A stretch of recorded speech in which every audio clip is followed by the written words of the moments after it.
Yeah, so I'm making this video about SAT. It's kind of gonna be like a series. So I'm a math tutor. I go to Georgia Tech right now as a master's student, and I've been teaching at.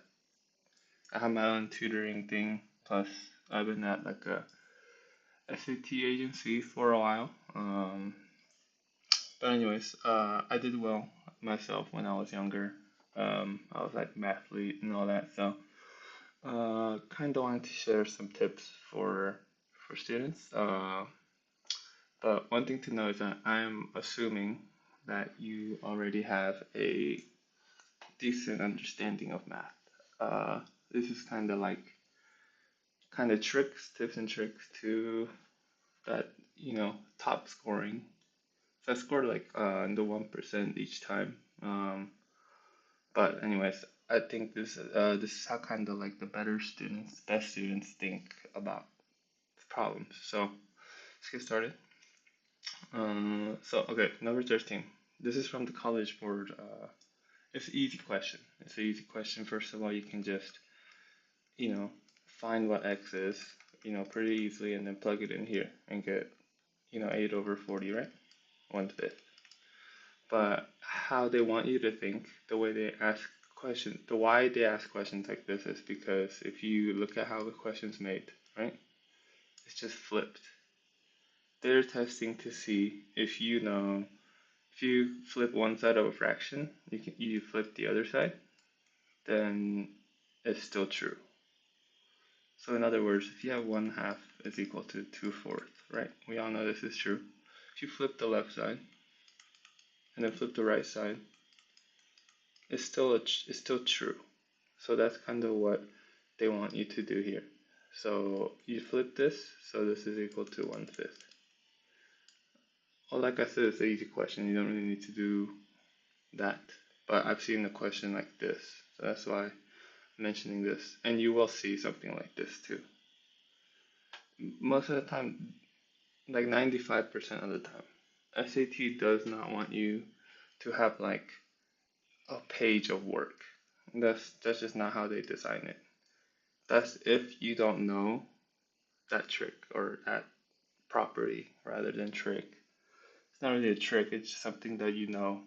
If you know math well enough, then you just know it. But anyways, here they're asking for this, right? We need to get this to the top and get rid of this y. Now there's nothing wrong with cross multiplying and then solving for x and then plugging in x here. I mean, that's gonna take up a lot of time. And first of all, they designed it to where they don't want you to do that, but you can. Right? It's still better than not being able to solve it, but you should do this. You should be able to do it. All these problems really fast. So, anyways, there's y on both sides. I'm gonna multiply both sides by y. You can cancel. So we got x plus 6 over x minus 3 is equal to 3. And then you just flip it to get 1/3 as your answer to this. You don't even need to really solve for x, but that's kind of how they want you to. So this is like a really easy version of it, but I've seen a question like this. That's why I thought it was important to go over it.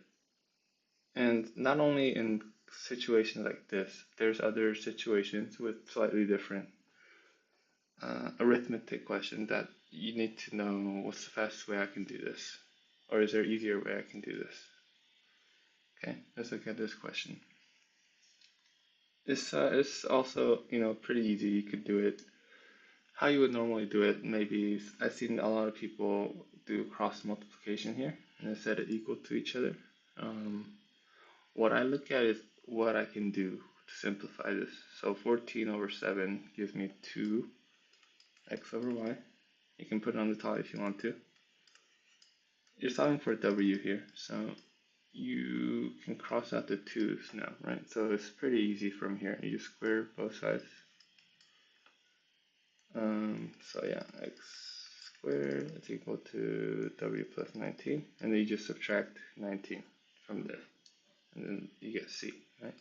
So you cross multiply, and then you're doing the whole, thing, you're just doing extra steps. I mean, and you can do that. They're just not.